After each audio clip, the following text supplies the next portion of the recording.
Hi friends, आपण बघत आहोत linear equation in two variables. यात आपण काय काय बघितले? Linear equation in two variables म्हणजे काय, सायमल्टेनियस इक्वेशन सॉल्व्ह करण्याच्या पद्धती बघितल्यात, दोन मेथड बघितल्या, वेगवेगळ्या पद्धती आणि कुठल्या बघितल्यात, ग्राफिकल मेथड बघितली, परत क्रॅमर्स रूल बघितलाय. क्रॅमर्स रूल हा लास्ट व्हिडिओ मध्ये तुम्हाला सांगितलेला आहे. आतापर्यंतचे जे काही व्हिडिओज झाले त्या सर्व व्हिडिओजची लिंक मी तुम्हाला डिस्क्रिप्शन बॉक्स मध्ये दिलेली आहे, ती तुम्ही बघून घ्या.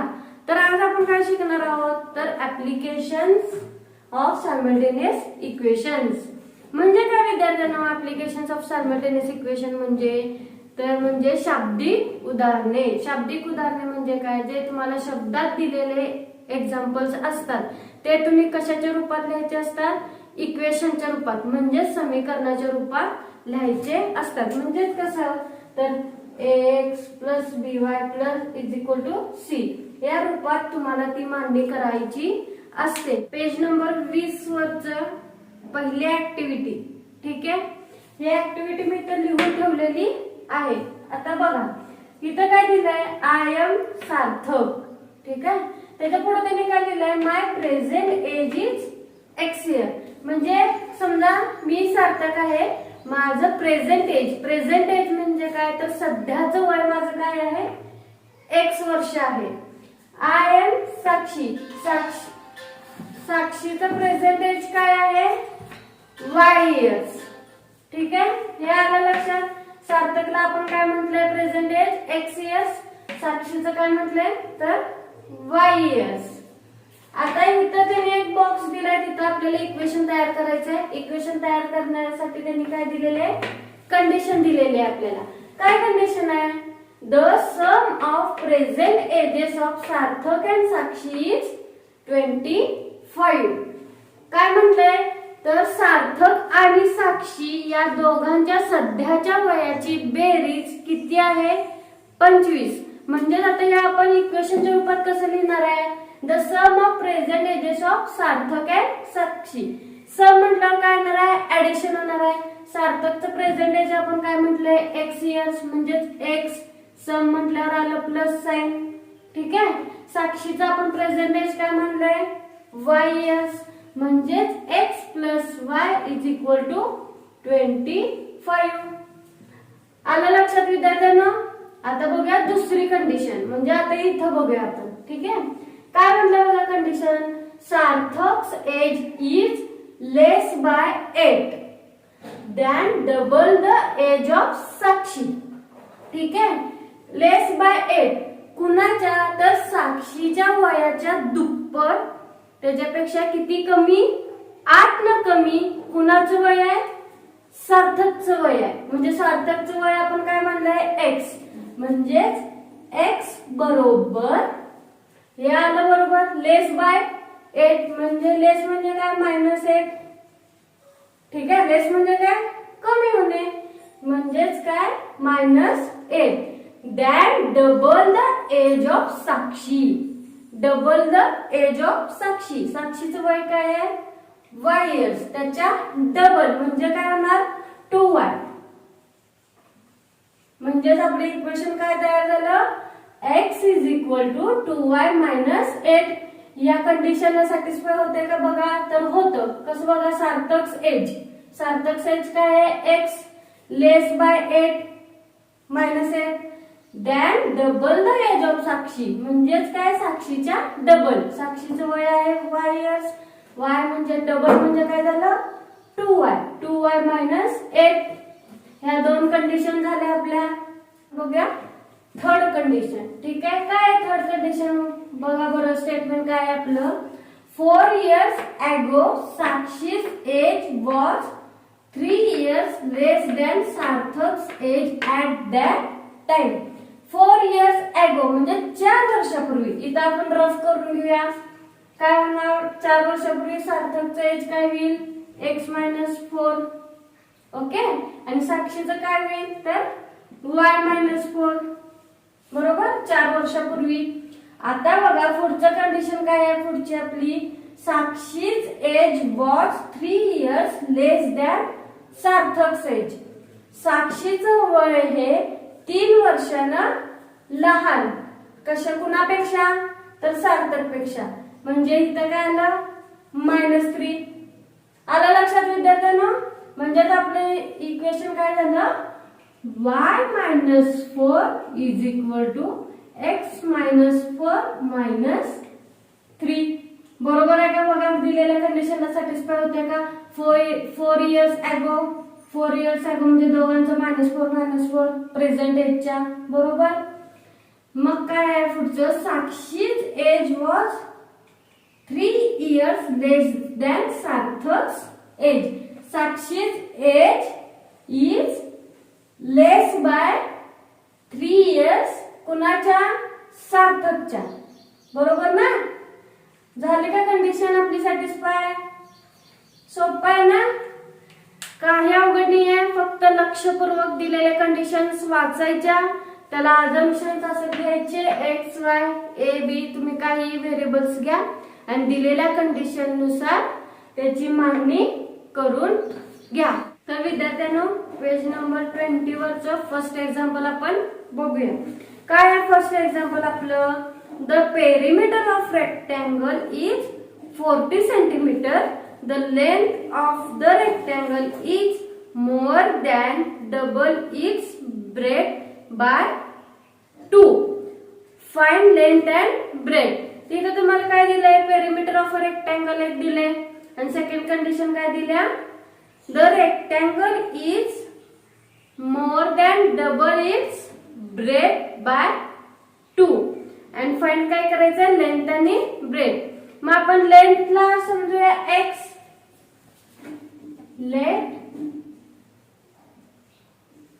लेंथ बी x and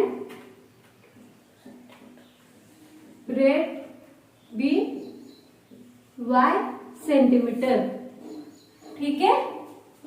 आता मला एक सांगा विद्यार्थ्यांनो, पेरिमीटरचं सूत्र काय आहे रेक्टँगलचं? पेरिमीटर ऑफ अ रेक्टँगल तर काय आहे?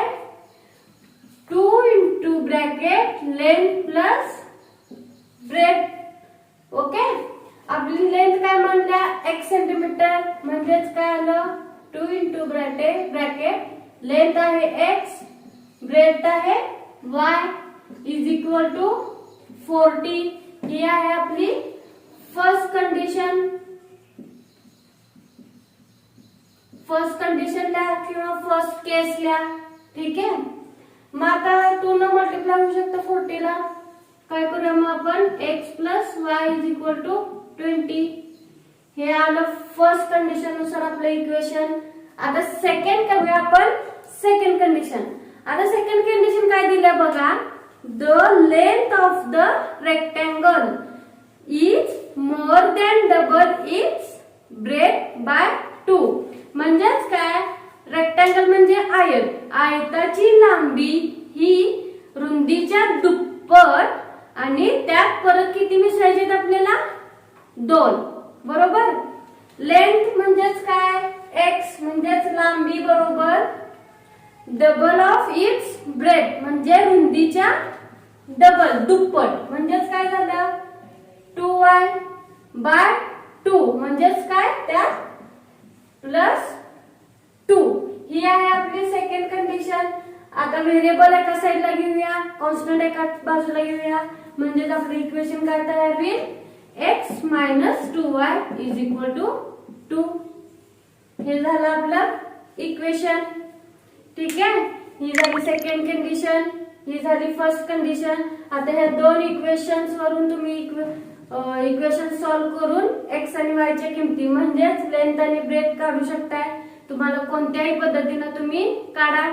बाय एलिमिनेशन काढा नाहीतर बाय क्रॅमर्स मेथडनं काढा. तर काय येईल answer? Length x is equal to येईल 40 आणि y इज इक्वल टू 6. म्हणजेच लेंथ किती आली आपली?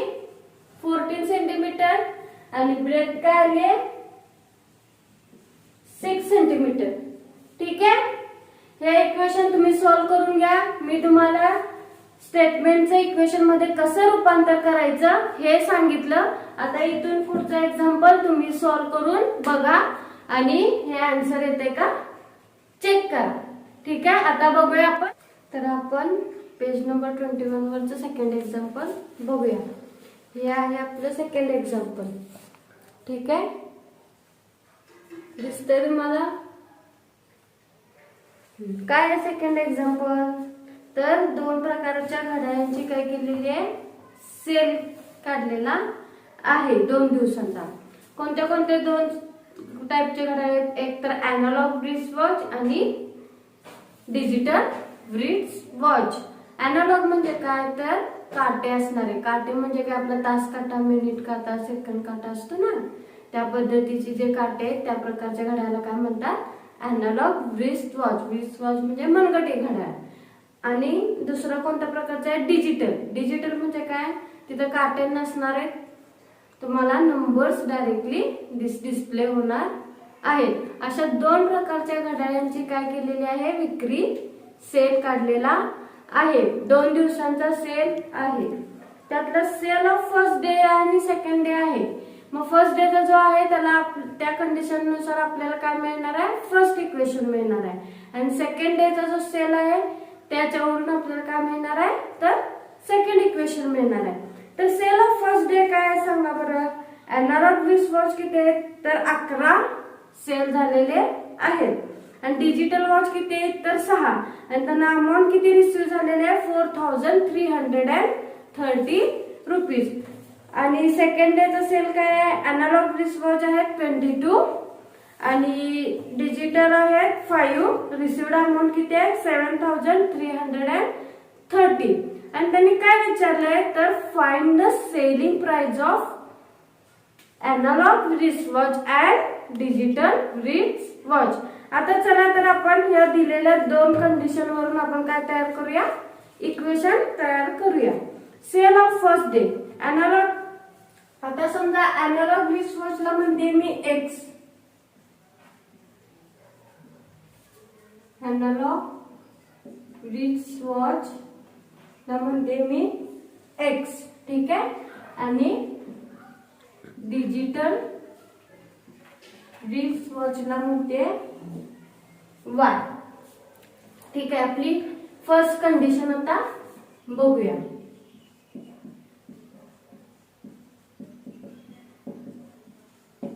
फर्स्ट कंडिशन म्हणजेच काय, आपल्याला सेलचा first day. Okay, analog watches किती आहेत, 11. म्हणजेच काय झालं, अॅनालॉग रिस्ट वॉचला आपण काय म्हटलेलं आहे, एक्स. किती सेल झालेले आहेत पहिल्या दिवशी, 11. म्हणजे काय झालं, 11x. ओके, प्लस काय होणार आहे, डिजिटल वॉच किती गेले आहेत, 6. डिजिटल वॉचला म्हटलंय वाय, म्हणजे 6y is equal to received amount आपली किती आहे, 4330 रुपीज. ओके, आता बघूया आपण सेकंड कंडिशन.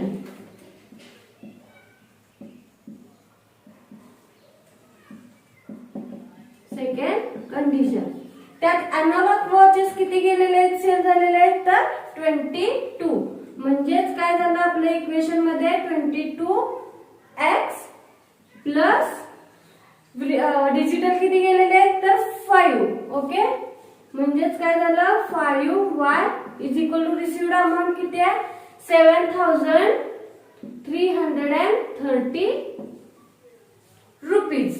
ओके, हे मिळालेत आपल्याला इक्वेशन्स. आता या दोन्ही इक्वेशन्स तुम्ही क्रॅमर्स किंवा इलिमिनेशनच्या मेथडनं सॉल्व्ह करून बघा, मग तुम्हाला सेलिंग प्राइस मिळेल. जर सॉल्व्ह केलं एक्झाम्पल तर काय मिळेल, सेलिंग प्राइस अॅनालॉगची, तर काय मिळेल, x इज इक्वल टू 290 आणि y इज इक्वल टू मिळेल 190. म्हणजेच अॅनालॉगची आहे 290 रुपीज आणि डिजिटलचे आहे 190. बुक मध्ये सोडवून दिलेलं आहे, तुम्ही बघून घ्या. इथं इलिमिनेशनच्या मेथडने दिलेलं आहे, तुम्ही क्रॅमर्सच्या पद्धतीने सोडवून बघा, हेच आन्सर येते का चेक करा. मी फक्त तुम्हाला कंडिशन्स वरून इक्वेशन्स कसं तयार करायचं हे तुम्हाला सांगितले. ओके, आता बघूया आपण नेक्स्ट एक्झाम्पल. तर आता पेज नंबर 23 वरचं जे थर्ड एक्झाम्पल आहे ते आपण बघूया. मी इथे लिहून घेतलेलं आहे थर्ड एक्झाम्पल. काय आहे बघा, a boat travels 16 kilometre upstream and 24 kilometre downstream in 6 hours. आणि काय, द सेम बोट, तीच boat travels 36 kilometre upstream and 48 kilometre downstream in 13 hours. आणि काय विचारलं आपल्याला, find the speed of water current and speed of boat in still water. ठीक आहे, ही आहे आपली फर्स्ट कंडिशन, ही आहे आपली सेकंड कंडिशन. या दोन कंडिशन वरनं आता आपण इक्वेशन तयार करूया. स्ट्रीम, स्ट्रीम म्हणजे काय, तर पाण्याचा प्रवाह. बघा, हा समजा ही आहे नदी, हे आहे म्हणजेच काय, पाण्याचा प्रवाह. आता एक लक्षात घ्या, अपस्ट्रीम, अपस्ट्रीम म्हणजे काय, तर पाण्याच्या विरुद्ध दिशेने प्रवाह करणे. आता ही आहे बोट, अशी समजा ही आहे बोट, पाण्याचा प्रवाह आहे इकडं आणि बोट चालली आहे इकडं, विरुद्ध दिशेला झालं, बरोबर का. अपस्ट्रीम म्हणजे काय, पाण्याच्या प्रवाहाच्या विरुद्ध दिशेने. ओके. आणि आता डाउनस्ट्रीम म्हणजे काय, तर पाण्याच्या प्रवाहाच्या दिशेने. ओके.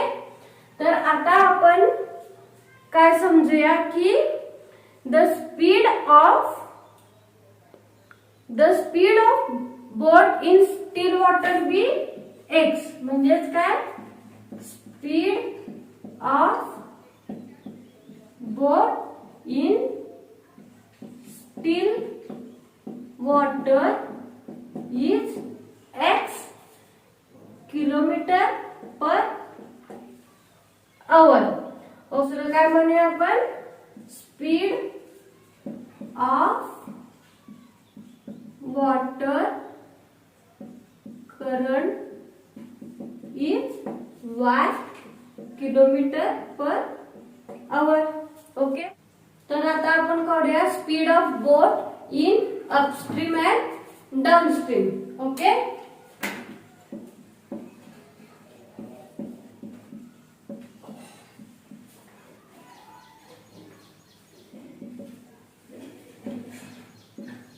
डाउनस्ट्रीम काय येईल, समजा ही आहे नदी. ओके. हे आहे पाणी, इथं आपण एक काढली बोट. ओके. पाण्याचा प्रवाह आहे या दिशेला.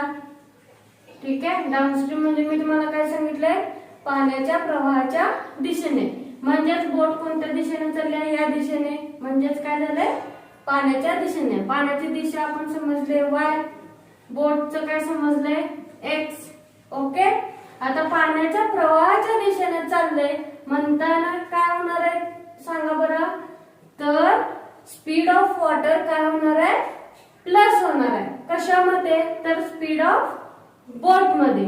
म्हणजेच आपले इक्वेशन काय झालं, x plus y kilometre per आवर.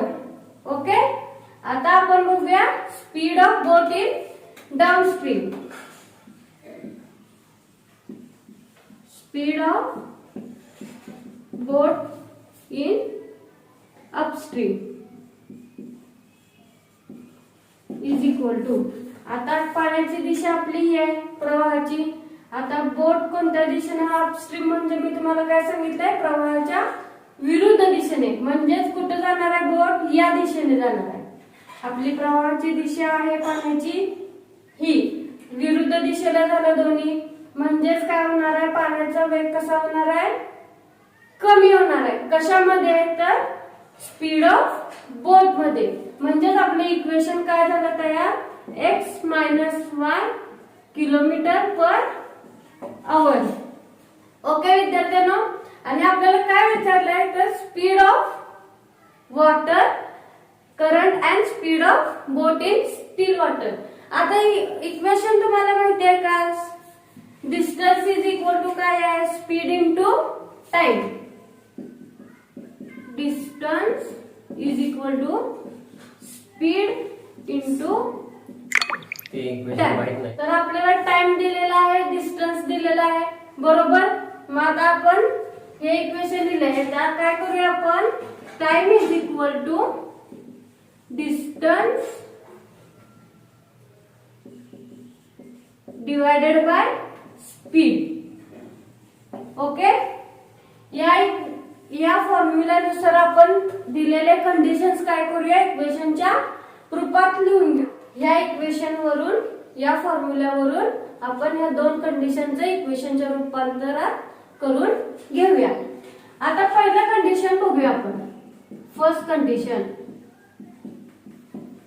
कंडिशन मध्ये काय सांगितलंय, ए बोट travel 16 kilometre upstream and 24 kilometre downstream in 6 hours. Okay, आता इथं काय पाहिलं, 16 किलोमीटर अपस्ट्रीम. मग स्पीड ऑफ अपस्ट्रीम किती आहे आपला, x मायनस वाय. अपस्ट्रीम म्हणजे प्रवाहाच्या विरुद्ध दिशेने, बरोबर. किती किलोमीटर आहे, 16. ओके, मग आता दुसरं काय, 24 किलोमीटर डाउनस्ट्रीम. डाउनस्ट्रीम म्हणजे प्रवाहाच्या दिशेने. मग स्पीड ऑफ डाउनस्ट्रीम किती आहे आपलं, x प्लस वाय. किती किलोमीटर, 24 किलोमीटर. किती आवर्स मध्ये, 6 hours मध्ये, इज इक्वल टू 6. याची झाली दोन्हीची ऍडिशन. ओके, झालं फर्स्ट कंडिशन आपली तयार. फर्स्ट कंडिशन वरनं इक्वेशन तयार झालं आपलं. आता बघूया आपण सेकंड. तर आता या इक्वेशन मध्ये बघा, 6 तासामध्ये अपस्ट्रीम किती गेलेला आहे, 16 किलोमीटर. आणि डाउनस्ट्रीम किती गेलेला आहे, 24 किलोमीटर. हे आहे आपलं फर्स्ट इक्वेशन. आता आपण सेकंड कंडिशन बघूया. सेकंड कंडिशन काय आहे, second condition, the same boat travels 36 kilometre upstream and 48 kilometre downstream in 13 hours. तीच बोट 13 तासामध्ये 36 किलोमीटर काय गेलेले आहे, अपस्ट्रीम म्हणजे विरुद्ध दिशेने. आणि 48 किलोमीटर डाउनस्ट्रीम म्हणजेच प्रवाहाच्या दिशेने. मग आता आपले इक्वेशन काय तयार होईल विद्यार्थ्यांनो, 36 kilometre upstream, speed of upstream is x minus Y. आणि किती स्पीड आहे, 36 प्लस डाउनस्ट्रीमचं काय आहे आपलं speed, x plus Y. Okay, किती किलोमीटर आहे, 48. किती तासामध्ये, 13 तासामध्ये. हे बघा इक्वेशन आपलं, 13 तासामध्ये 36 किलोमीटर काय झालेलं आहे, अपस्ट्रीम. आणि 48 किलोमीटर काय झालेलं आहे, डाउनस्ट्रीम. हे दोन इक्वेशन्स आपल्याला मिळाले. आता हे दोन इक्वेशन कोणत्या पद्धतीचे आहेत, तर सबस्टिट्यूशनच्या पद्धतीचे. म्हणजेच काय, तर 1 तर काय आहे, 1 x मायनस वाय ला तुम्ही अनदर व्हेरिएबल सबस्टिट्यूशन करा. आणि 1 x प्लस वाय ला अनदर व्हेरिएबल समजा. आणि इक्वेशन सॉल्व करून घ्या. ओके, आता आपण बघूया नेक्स्ट एक्झाम्पल. पेज नंबर 24 वरचा 4th नंबरचा एक्झाम्पल. एक्झाम्पल काय आपलं, a certain amount is equally distributed among certain number of students. म्हणजेच काय, तर काही विद्यार्थ्यांच्या मध्ये त्यांनी काय केलेलं आहे, काहीतरी अमाऊंट काय केले आहे, डिस्ट्रीब्यूट केलेले आहे. Each would get ₹2 less if 10 students were more. जर 10 आहे तर स्टुडंट्स मध्ये 10 स्टुडंट्स वाढले तर प्रत्येक विद्यार्थ्याला ₹2 काय मिळणार आहे, कमी मिळणार आहे. And each would gate ₹6 more if students 15. जर समजा 15 स्टुडंट्स कमी झाले आहे त्या स्टुडंट्स मध्ये तर प्रत्येक स्टुडंटला किती रुपये जास्त मिळणार आहेत, ₹6 जास्त मिळणार आहेत. आणि आपल्याला विचारलंय काय, तर find the number of students and the amount distributed. Okay, तर आता आपण बघूया एक्झाम्पल. तर आता आपण पहिल्यांदा सपोजिशन करून घेऊया. Let the number of students is x. Okay, number of स्टुडंटला काय म्हटलं आपण, x. And the amount given to each student Y म्हणजेच काय प्रत्येक विद्यार्थ्याच्या पाठीमागं दिलेल्या अमाऊंटला आपण काय म्हणलं एक्स. आता आपण टोटल अमाऊंट डिस्ट्रीब्युटेड कशी काढणार? Total amount distributed is equal to x into y. इथे एक्स इंटू वाय काय केलं तर प्रत्येक ही वाय काय आहे तर एका विद्यार्थ्या पाठीमागची किंमत. ओके, आपल्याला तर टोटल काढायचे आहे म्हणजेच काय टोटल विद्यार्थी गुणुले अमाऊंट. ओके, आता आपण काय करूया फर्स्ट कंडिशन बघून घेऊया. फर्स्ट कंडिशन काय आहे आपली first condition? If 10 students were more म्हणजेच काय आहे ते स्टुडंट्स मध्ये काय झालेलं आहे 10 विद्यार्थी वाढलेले आहेत. म्हणजेच आपलं काय झालं x प्लस 10 आहे त्या स्टुडंट्स मध्ये मी किती वाढवले 10. तर प्रत्येक विद्यार्थ्याला किती रुपये कमी मिळणार आहेत? 2 रुपये कमी मिळणार आहेत. म्हणजेच काय आपण काय म्हणलंय अमाऊंट एका विद्यार्थ्याच्या पाठीमागं y. मग प्रत्येक विद्यार्थ्याला किती रुपये कमी मिळणार आहेत? 2. म्हणजेच काय झालं y minus 2 is equal to xy. Okay, या दोन ब्रॅकेटचे आपण मल्टिप्लिकेशन करून घेऊया. पहिला x ने या ब्रॅकेटला करूया मग 10 ने करूया. x into bracket y minus 2 plus 10 into bracket y minus 2 is equal to x into y. x ने मल्टिप्लाय केलात xy मायनस 2x प्लस इथं 10 ने मल्टिप्लाय केलं 10y मायनस 10 टू जा 20 is equal to xy plus xy हे झालं cancel. मग आपलं इक्वेशन काय झालं minus 2x plus 10y is equal to 20 plus आहे इकडे गेल्यानंतर मायनस आहे इकडे गेल्यानंतर प्लस झालं. 2 च्या टेबल मध्ये आहे हे सगळं 10 आहे 20 आहेत मग 2 ने काय केलं आपण डिवाइड केलं तर काय झालं equation minus x plus 5y is equal to 10. हे झालं आपलं फर्स्ट इक्वेशन फर्स्ट कंडिशन नुसार. ओके, आता बघूया आपण सेकंड कंडिशन. काय आहे आपली सेकंड कंडिशन? जर विद्यार्थ्यांच्या मध्ये 15 विद्यार्थी कमी झाले तर प्रत्येकाला किती रुपये जास्त मिळणार आहे? 6 रुपये जास्त मिळणार आहे. म्हणजेच इक्वेशन काय होईल 15 विद्यार्थी काय होणार आहेत कमी होणार आहेत म्हणजेच x मायनस 15. ओके, आणि किती रुपये जास्त मिळणार आहेत प्रत्येकाला 6 म्हणजेच y plus 6 is equal to xy. आता परत हे अशा पद्धतीने सॉल्व करून घेऊया. पहिला x न y प्लस 6 ला मल्टिप्लाय करून घेऊया मग घेऊया 15 ना is equal to xy plus 6x minus 15y minus plus minus 15 6 जा 90 is equal to xy. Okay, आता xy झालं cancel. 6x minus 15y is equal to minus 19 इकडे गेल्यानंतर काय होणार प्लस. आता काय करूया 3 न डिवाइड करून घेऊया. काय होईल आन्सर आपलं 3 न जर डिवाइड केलं तर 3 2 जा 6 2x मायनस 3 5 जा 15 इज इक्वल टू 30. हे झालं आपलं सेकंड इक्वेशन. फर्स्ट मिळालं सेकंड मिळालं. आता ते कसं सॉल्व केलेलं आहे ते बुक मध्ये दिलेलं आहे आणि x आणि y ची किमती त्यांनी दाखवलेल्या आहेत. x ची आली आहे 40 आणि y ची आली आहे 10. इथं बाय इलिमिनेशन मेथड न सॉल्व केलंय. तुम्ही बाय क्रॅमर्स रूल न पण सॉल्व करू शकता. आता आपण बघूया 5th नंबरचं एक्झाम्पल पेज नंबर 25. ओके, तर काय आहे example? A 3-digit number is equal to 17 times the sum of its digits. If the digits are reversed, the new number is 198 more than the old number. Also, the sum of extreme digits is less than the middle digit by unity. Find the original number. आता इथे एक printing mistake आहे विद्यार्थ्यांनो. हे बघा, also the sum of extreme digit is less than म्हटले त्यांनी.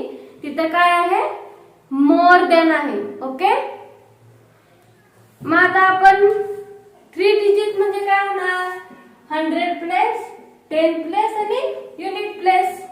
Okay, आता मी म्हणते 100 प्लेसला x, युनिट प्लेसला म्हणते y.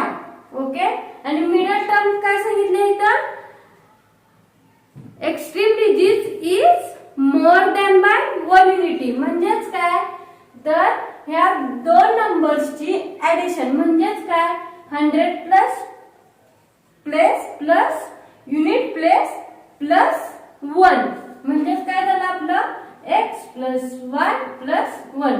या दोन्हींची ऍडिशन त्यात एक मिळवायचा. ओके, हे झालं 100 प्लस 10 प्लस आणि युनिट प्लेस. आता आपण काय बघूया, the sum of digits. Okay, आता या डिजिट्सची सम करून घ्या.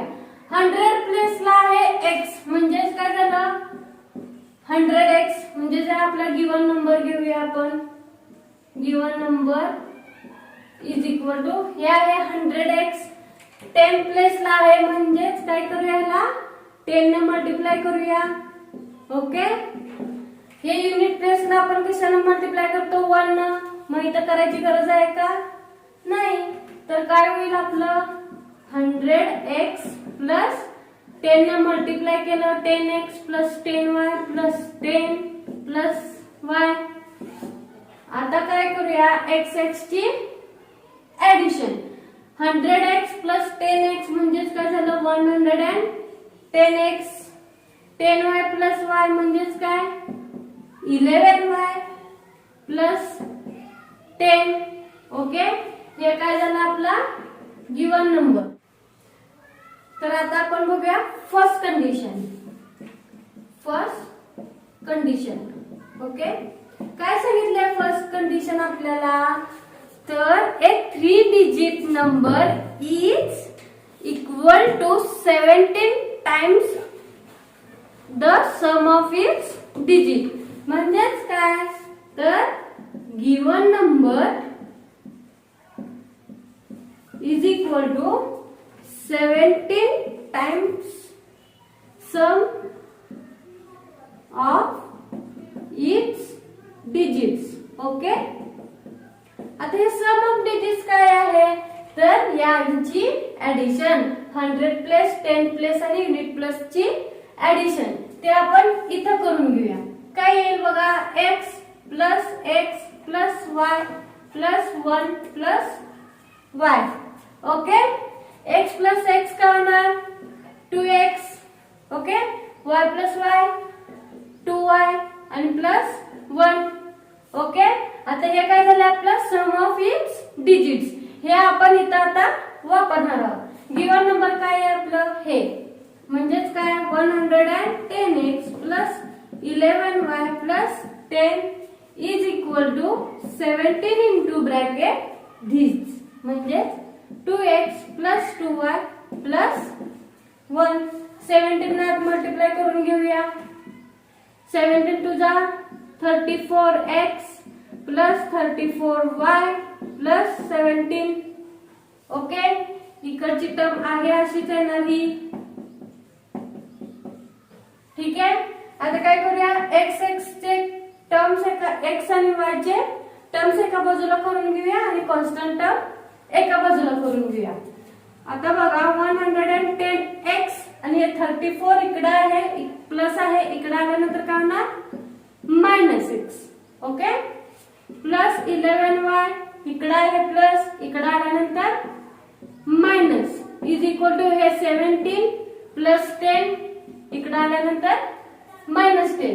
मग 110 मायनस 34 किती होतं 60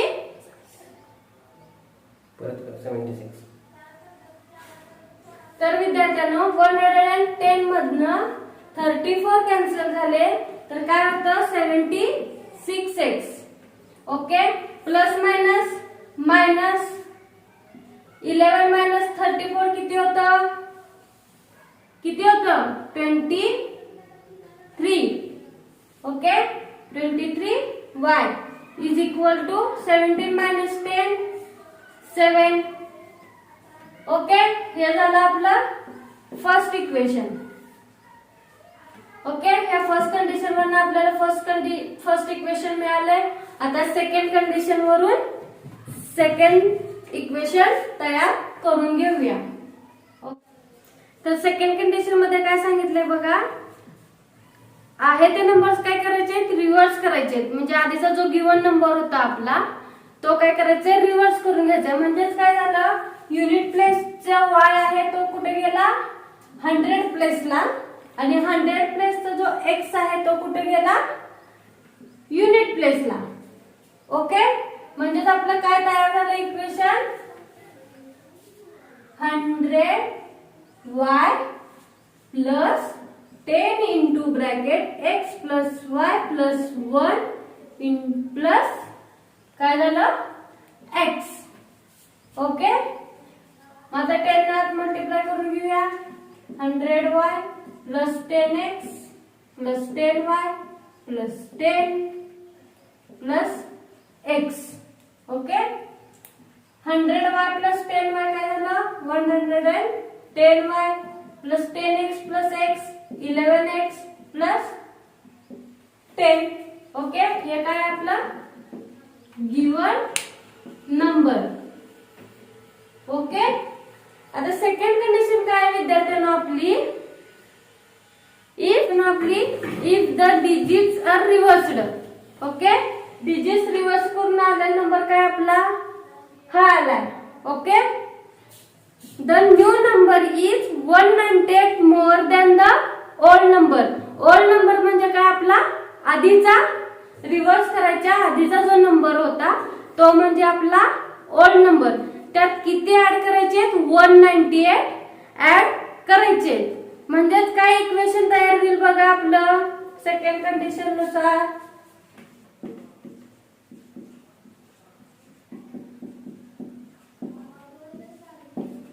गिवन नंबर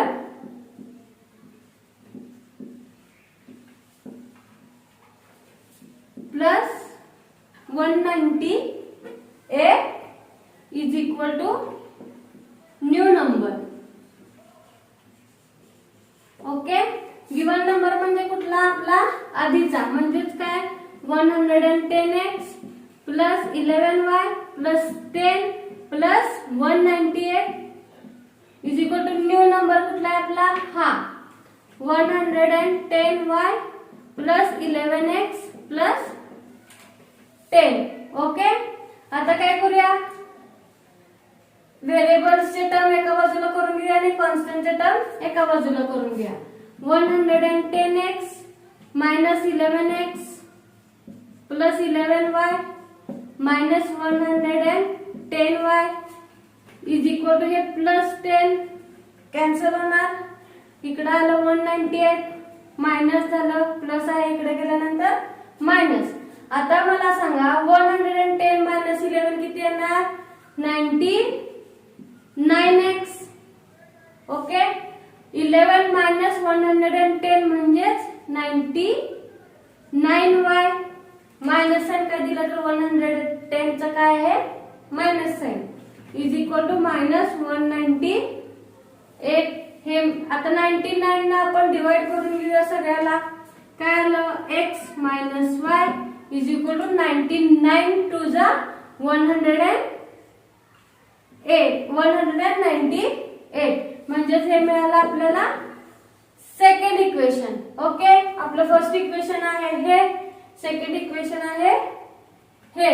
आता काय करायचं, हे दोन्ही इक्वेशन्स तुम्ही सॉल्व्ह करून बघा. बुक मध्ये सॉल्व्ह केलेलं आहे, तरी पण तुम्ही एकदा बघा. इथे इलिमिनेशन मेथड न दिलेलं आहे, तुम्ही क्रॅमर्स रूल न सोडवून बघा.